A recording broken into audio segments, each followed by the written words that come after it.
दिल्ली के लाल किला के पास हुए कार धमाके का लिंक कश्मीर से जुड़ रहा है। फरीदाबाद की यूनिवर्सिटी के कश्मीरी डॉक्टर इस आतंकी वारदात में शामिल थे, इसके संकेत मिल रहे हैं। बता दें कि फरीदाबाद में पुलिस ने एक और कश्मीरी डॉक्टर मुजम्मिल की निशानदेही पर 260 किलो विस्फोटक पकड़ा था। फरीदाबाद टेरर मॉड्यूल में शामिल आतंकवादी डॉक्टर उमर मोहम्मद फरार था। सूत्रों के मुताबिक दिल्ली धमाके में पुलवामा के रहने वाले उमर मोहम्मद का नाम सामने आया। उमर भी पेशे से डॉक्टर है। उमर जैश-ए मोहम्मद के उस मॉड्यूल से जुड़ा है जिसके 7 आतंकी रविवार को ही पुलिस ने गिरफ्तार किए थे।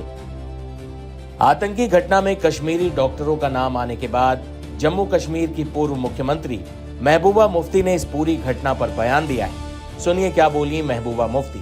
देखिए, मुझे तो मेरे पास अल्फाज नहीं है। जो ब्लास्ट हुआ दिल्ली में, उसकी मजम्मत, उसको कंडेम करने का, खासकर जो उसमें लोग जो जिनकी जान चली गई और जिस तरह जान चली गई, वो दिल दहलाने वाला उस वक्त जो सामने नजर आ रहा था, बहुत अफसोसनाक था।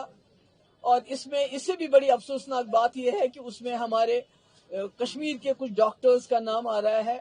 और ये जो डॉक्टर हैं, ये सबसे ज़हीन दिमाग है हमारे जम्मू कश्मीर के, सबसे एलीट हैं, जो पढ़े लिखे हैं, जो कौम के मेमार हैं, जो कौम की खिदमत करने के लिए इस ओहदे तक पहुंचे होते हैं। अगर खुदा ना खास्ता इन्वेस्टिगेशन के बाद जो बहुत साफ सुथरी होनी चाहिए, ये वाकई होता है कि ये डॉक्टर इसमें मुलविस थे, तो मुझे लगता है हम जम्मू कश्मीर के लोगों के लिए, बिलखुसूस हम मुसलमान कौम के लिए, ये लम्हे फिक्र है। ये बहुत ही ज्यादा जो अफसोस करने की वजह है, क्योंकि न सिर्फ हमारे जो बेस्ट ब्रेन्स हैं वो ज़ाया हो रहे हैं, बल्कि हमारे ऊपर बहुत बड़ा दाग लग रहा है। और उससे जो हमारे जम्मू कश्मीर के लोग, पूरे मुल्क में जो मुसलमान तबका है, जम्मू कश्मीर के जो लोग बाहर हैं, उनके लिए भी ये जो है बहुत मुश्किलें पैदा कर सकता है। तो मैं उम्मीद करती हूँ इसका इन्वेस्टिगेशन होगा, फ्री एंड फेयर होगा और जल्द होगा।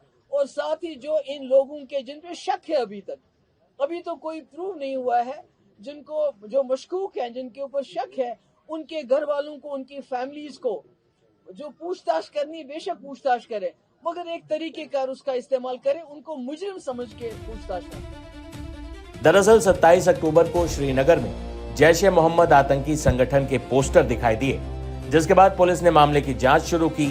सीसीटीवी फुटेज में डॉक्टर अदील को पोस्टर चिपकाते देखा गया। 6 नवंबर को डॉक्टर अदील को आतंकवादी समूह जैश-ए-मोहम्मद के समर्थन में पोस्टर लगाने के आरोप में गिरफ्तार कर लिया गया। अदील अहमद को सहारनपुर के अंबाला रोड स्थित एक अस्पताल से गिरफ्तार किया गया। इसके बाद पुलिस ने इसी मामले में फरीदाबाद से डॉक्टर मुजम्मिल को गिरफ्तार किया। जांच में उसकी भूमिका भी उजागर हुई। पिछले कुछ दिनों से फरीदाबाद पुलिस, हरियाणा पुलिस और J&K पुलिस का एक जॉइंट ऑपरेशन जारी था और ये अभी भी जारी है। मैं बताना चाहूँगा, ऑपरेशन अभी भी जारी है, जिसके अंतर्गत एक एंटी टेरर मॉड्यूल पे काम करते हुए हमारी दोनों की जॉइंट टीम ने यहाँ पे जो है काम किया, जिसके अंदर एक एक्यूज को पहले यहाँ से पकड़ा गया था, जिसका नाम है डॉक्टर मुजम्मिल।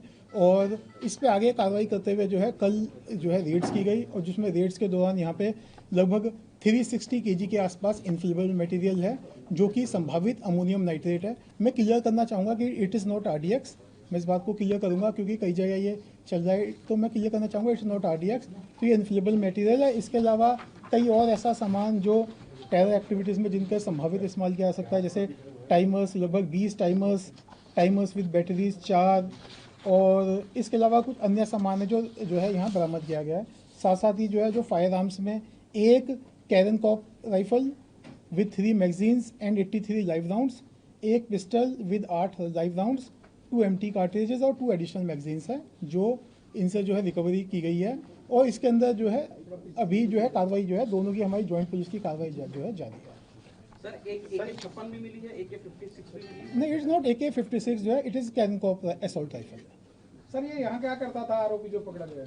ये यहाँ पे जो है ये यूनिवर्सिटी में जो है पढ़ाता था। ये सर, मुजम्मिल को कब पकड़ा गया? कौन सी यूनिवर्सिटी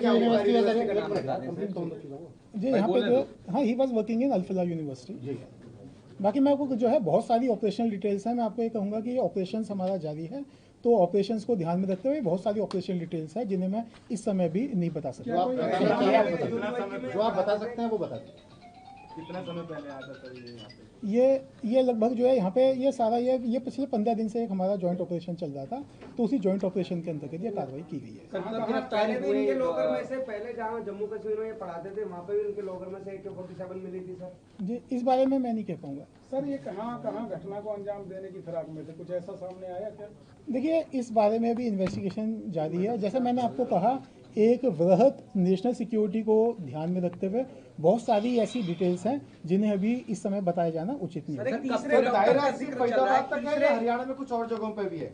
देखिए, ये अभी तक की जो इन्वेस्टिगेशन है उसके हिसाब से अभी यहाँ पे ही है, फरीदाबाद में। इसके अलावा अदर जो है एरियाज में भी है, जैसे एक एक्यूजर इसके अंदर सहारनपुर से भी इसके अंदर गिरफ्तारी हुई है, तो एक ये जो है, हाँ, ये एक बड़ा मॉड्यूल है इसमें। और डॉक्टर का जिक्र किया जा रहा है, ये डॉक्टर भी क्या इसका मुजम्मिल का साथी है, यहीं पर रहता है या कोई और डॉक्टर? नहीं, जो ये डॉक्टर है ये Muzammil is a doctor, he is a doctor. तीसरे एक और डॉक्टर की बातचीत जो अभी फरार है। हाँ, उसके बारे में भी जांच जारी है। डॉक्टर मुजम्मिल को 10 दिन पहले पुलिस ने गिरफ्तार किया था।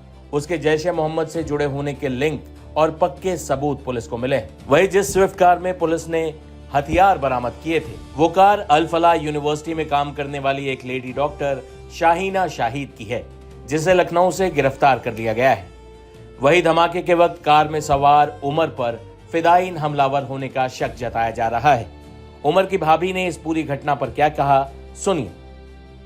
हम जानना चाहेंगे कि आज आपके घर पे पुलिस आई थी, आपके किन किन लोगों को यहाँ से पुलिस ने उठाया है? एक तो मेरे शौहर को, मेरे देवर को और मेरी सास को। क्या बोल के आपके सिक्योरिटी फोर्सेस ने क्या बोला और क्यों ले गए उनको? नहीं, वो पहले उन्होंने कहा कि उमर कहाँ, हमने बोला दिल्ली में है, उमर दिल्ली में है। हमें थोड़ी सी पूछताछ करके उनको ले जा सकते हैं, फिर उनको लेके गए। आपकी बात कब हुई थी उमर से? और लास्ट फ्राइडे को हमने बात की थी। लास्ट फ्राइडे, उसके बाद कोई बात नहीं हुई? उसके बाद कोई बात नहीं हुई, बस लास्ट फ्राइडे को हमने उमर के साथ बात की। आज उमर का जो है नाम आ रहा है, जो दिल्ली में रेड फोर्ट के बाहर अटैक हुआ है, कहा जा रहा है कि शायद वो उसमें मुलविस है। आपको लगता है कि ऐसा कुछ हो सकता है? मैं क्या कह सकती हूँ, मुझे तो नहीं लगता, क्योंकि जिस टाइप का वो इंसान था, मुझे हैरत हो रही है। मुझे हैरत हो रही है कि वो ऐसा भी कुछ कर सकता है। वो कब निकले थे कश्मीर से? कहाँ पर नौकरी कर रहे थे आजकल? वो तो फरीदाबाद में नौकरी कर रहे थे पिछले 1.5 साल या 2 साल से, क्योंकि मेरा बेटा भी 2 साल का है। उससे पहले वो GMC अनंतनाग में था। और आपके साथ हर हफ्ते राब्ता करते थे? हर हाँ, बार करते थे ना, बच्चों के साथ बातें करते थे, बच्चों से बहुत प्यार था, जुड़ाव था, लगा था, उस वजह से वो ज्यादा बातें। वो जब घर आता था ना, वो क्रिकेट में इन्वॉल्व रहता था, बहुत लगाव था, बहुत लत थी क्रिकेट की उसे, बहुत लत। GMC अनंतनाग से ही डॉक्टर अदील राठौर को भी जो है जम्मू कश्मीर पुलिस ने गिरफ्तार किया हुआ है।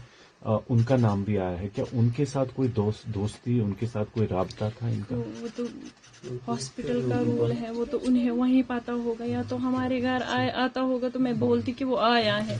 वो जब आया ही नहीं, मुझे पता ही नहीं, मैं जानती भी नहीं, मैं उसको नहीं जानती अदील को। मैंने नाम सुना है आप लोगों से बस। डॉक्टर साहब पर इल्जाम आ रहा है कि इसी ने किया है, जो हमला हुआ इसने किया। इसके हवाले से आपका क्या कहना है? मैं क्या कह सकती हूँ इसके हवाले से बस मैं यही कह सकती हूँ कि इस टाइप का वो इंसान था ही नहीं, हमें लगता ही नहीं था। हमें तो बस यही, हमने कितनी स्ट्रगल की उसे पढ़ाने में, यहाँ तक पहुँचाने में, पूरी मेहनत की, पूरी लगन के साथ उसे यहाँ तक पहुँचाया था, ताकि वो कुछ कमा सके और फिर हमें भी कुछ खिलाए पिलाए। आपको क्या विश्वास हो रहा है कि वो ऐसा कर सकता है? मुझे तो यकीन ही नहीं हो रहा है, मैं तो परेशान हो रही हूँ। डॉक्टर साहब की शादी हुई है कि नहीं हुई है अभी? एंगेजमेंट हुई थी, शादी नहीं हुई थी। तो कितना टाइम हुआ उसको जब घर आया नहीं? वो कितना टाइम? पिछले 2 महीने से वो घर नहीं आया। 2 महीने पहले आया था, अब नहीं आया। प्रियम जी आ रही है। तो आपको लगता है कि वो इस आइडियोलॉजी का हिस्सा हो सकते थे, या कुछ उनके दिमाग में ऐसा चल रहा था कभी आपको? ऐसी तो कोई बात ही नहीं। वो तो शांत स्वभाव का इंसान था, शांत रहता था, बातें ज्यादा नहीं करता था, ज़्यादा किसी में इन्वॉल्वमेंट नहीं थी, दोस्त नहीं थे, खाली पढ़ाई करता था, ये मुझे पता है। जितना मुझे पता है मैं उतना ही कह सकती हूँ, उससे ज़्यादा मैं कुछ नहीं कह सकती। ये हैरान करने वाला भी है और डराने वाला भी कि इतने पढ़े लिखे डॉक्टर किस तरह आतंकवाद के रास्ते पर चले गए।